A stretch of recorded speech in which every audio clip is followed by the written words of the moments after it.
In the main event, we had Machado Garry versus Carlos Prates. Machado Garry defeats Carlos Prates by unanimous decision. Garry really showed his fight IQ and his heart in this fight. Garry got out early with his volume, using low kicks and a lot of head kicks. Garry was on his bike, using his footwork, circling the octagon, and just never would allow Prates to get into a rhythm early. You could see whenever Prates would start to get a rhythm or just to get something going, Garry would shoot a takedown attempt just to interrupt the rhythm.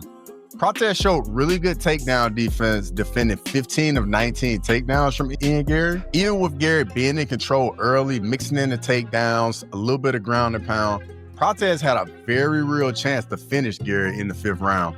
Garry was starting to slow down, and Prates at this point was just walking him down. Prates landed a clean left straight, bloodying Machado Garry's nose. Late in round 5, Prates had Garry on wobbly legs, hurt him badly, even dropped him. And Prates was looking for the finish, but you could tell he was just so tired, he just could not keep throwing punches to get the finish. At one point, he even had Machado Garry's back, and it was looking very bad for Machado Garry towards the end of the fight. And like I said, Carlos Prates could have gotten a finish in round 5. Garry would just keep moving to survive, and Prates was all over him. But with about 20 seconds left in the fight, Prates allowed Garry back to his feet. And at this point, Garry just was circling, just trying not to get hit and survive, and he manages to make it to the end of the bell. And this fight was just like how Garry had Shavkat on the brink of finish in the 5th round. Prates had Garry on that very same brink. It was wild, and the crowd was just going crazy. I think we learned a lot from this fight. Machado Garry showed really good fight IQ and execution of his game plan. Prates, on the flip side, showed he does have 5-round cardio, but needs more output early in the fight, because if he falls behind on volume, it's a lot harder to get the finish later in the fight. What's next for Machado Garry? I think you either do Leon Edwards or Sean Brady. On the flip side, what's next for Carlos Prates? I think a banger would be him versus Jeff Neal. What's up, everybody? Crossover MMA back in here for another video. Make sure you like the video and subscribe for more content. Now let's get back into the action. In the co-main event, we had Anthony Lionheart Smith versus Zang Mingyang. Zang Mingyang defeats Anthony Smith by 1st round TKO. This fight went how most people thought it would. Anthony Smith, he started really aggressive, more aggressive than he typically starts. However, it didn't really matter. Mingyang is a finisher, and he wasted no time getting Anthony Smith out of there. Smith ended up getting backed up by Zang, and at this point, Zang landed a nice elbow, and it cut Anthony Smith kind of like on the top of his head. And at this point, blood is just pouring down into Anthony Smith's face and going into his eyes. Smith then shoots a single leg to try and avoid taking more damage. Zang sprawls on top of him, and it's just bludgeoning with short little shots. Jason Herzog is just yelling commands to Anthony Smith. Each time he yells, Anthony does move, but Mingyang just has a dominant position and just raining down shots. Jason Herzog has seen enough. He jumps in, stops the fight. It's another 1st round finish for Mingyang, who should have a number by his name this week.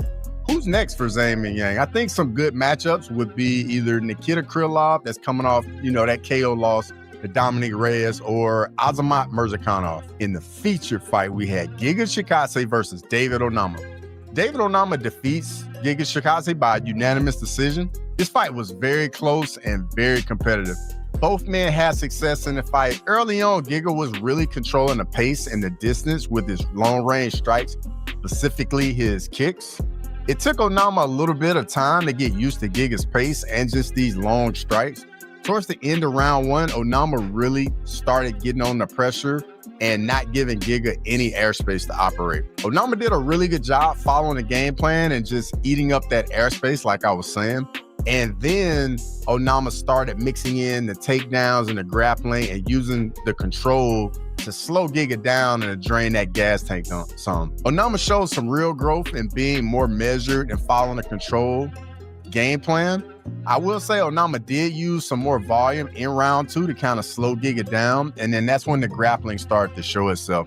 This really took away from Giga's explosiveness and his cardio. Once Onama got that first takedown and controlled Giga, he knew that that was his path to victory, and it was very clear. Onama started using much more forward pressure, and then he got another takedown in round 2, used that control to ride out the round, and that gave him. Round 2 started, and they were mixing it up a bit more on the feet. Giga's getting the better of Onama early in the round.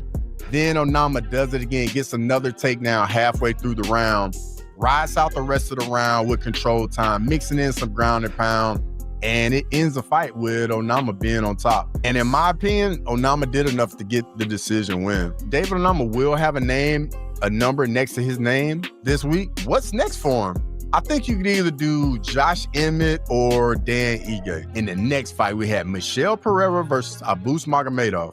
Abus Magomedov defeats Michel Pereira by unanimous decision. This wasn't really close at all. Michel Pereira didn't really do much in this fight or even put up that much output. Abus Magomedov won this fight with volume and output. Pereira just didn't really look like himself at all. I think we can attribute that to Magomedov's pressure and his long-range attacks. Pereira didn't get anything going at any point in this fight, really. Both men did start to slow down as the fight went on, but Abus Magomedov made this fight look very easy. Pereira just seems like he's lost that element of flair that made him dangerous, and that element of surprise that just made him so exciting as a fighter, and that's pretty much what we've gotten accustomed to. I think Abus can make a run at middleweight, and we'll see a number next to his name this coming week as well. Abus will need to continue working on his cardio and just managing his gas tank, because I think he definitely has the skills to be tough for anybody at 185. I don't know what happened to Michel Pereira in this fight. Maybe the Fluffy Hernandez fight did something to him or just broke him. So I guess what's next for Abus Magomedov? I think you should either give him Paulo Costa or Marvin Vettori. In the next fight, we had Randy Brown versus Nicolas Dalby. Randy Brown defeats Nicolas Dalby by a second round KO. Randy Brown came out and took control of this fight straight away. Brown really controlled the range and just kept Dalby on the end of his punches. And you just could tell Dalby was having a tough time getting past the jab, the low kicks, and just the long-range weapons from Randy Brown. Brown then broke Dalby's nose badly 2 minutes into the fight with a beautiful right hook. And I mean, Dalby's nose was smashed so badly. Dalby was just trying to survive through the end of the round. And then just before the end of the round, Dalby drops Brown with a big right overhand. Dalby tries to swarm him looking for a finish over Brown, but Brown managed to tie Dalby up and make it to the end of the round. Round 2 starts. Dalby comes out being super aggressive, getting right into Brown's face. And at this point, Dalby had enough of getting picked apart from range in round 1. He knew he just had to walk through some fire to get inside to start landing some good shots. Brown buckled Dalby with another hook, almost drops him again. They both are just starting to let it fly in the pocket, a la Max Holloway, Justin Gaethje at UFC 300. Then Randy Brown lands a massive right hand, knocking Dalby out cold, just like Max Holloway, Justin Gaethje. It was beautiful. The arena just completely erupts. I even jumped out of my seat. It was crazy. Definitely the leading candidate for KO of the year of 2025. This was a great fight. So what's next for Randy Brown? I think he definitely should get a ranked guy in his next fight, and I think we could either do Carlos Prates or MVP. In the next fight, we had Ikram Aliskerov versus Andre Muniz. Ikram Aliskerov defeats Andre Muniz by a first-round TKO. Ikram came out and took the center straight away, just had that commanding presence and put Muniz on the back foot as soon as the fight started. Ikram was looking for a way to land his lead hand, as Muniz was hand fighting very much with his lead hand as they were in opposite side stances. About 25 seconds left in the round, Ikram throws a lead left hook right over Muniz's right hand, and it clips Muniz beautifully right on the temple.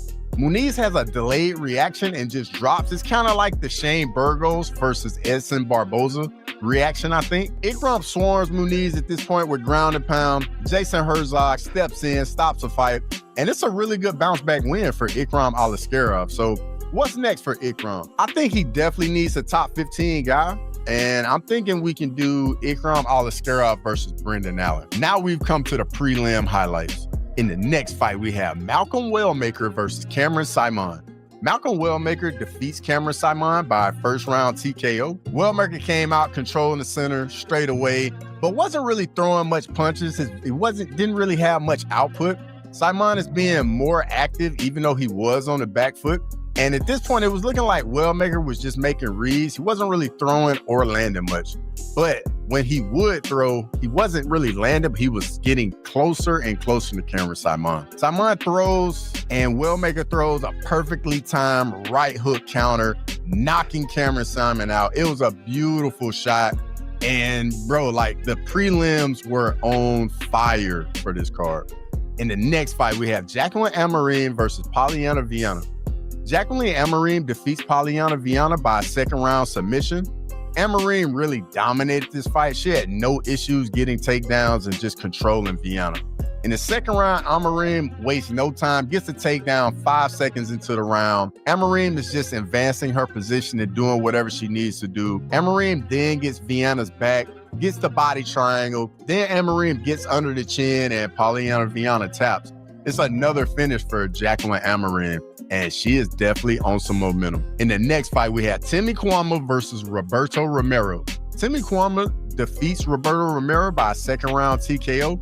Round one of this fight was a lot of fun. Romero was really using his physical strength and volume to get ahead and win the round. When Kwama would land, it would definitely get the bigger reactions, but he just didn't have enough output to win the round. Then in round two, Romero is back on that pressure, getting right in Kwama's face. Kwama at this point starts letting his hands go. Both guys are landing. Kwama then lands a clean head kick, and Romero just eats it. Got some blood on his face, and I mean, this fight is a lot of fun. Kwama then lands a clean flying knee, drops Romero. Kwama swarms him with a little ground and pound. The ref jumps in, stops the fight. It may have been a little bit of an early stoppage, but it's a very good win for Timmy Kwama. Edwards comes out, takes the center straight away. Chandler tries to come forward, and Edwards gets her into the clinch, uses that, gets a trip, and ends up on top. Edwards has the position and literally just lets Chandler back to her feet. And once they get back to her feet, Chandler definitely starts letting her hands go. Edwards then clips Chandler with a right hook and then drops her with a beautiful left hook, followed up right up behind it. Follows up with some ground and pound, gets the finish. It's a beautiful win for Joselyne Edwards. If you made it this far in the video, I really appreciate it. Be on the lookout for my UFC Iowa breakdown and prediction video. Questions, comments, thoughts, and your feedback are always welcome. And as always, until next time.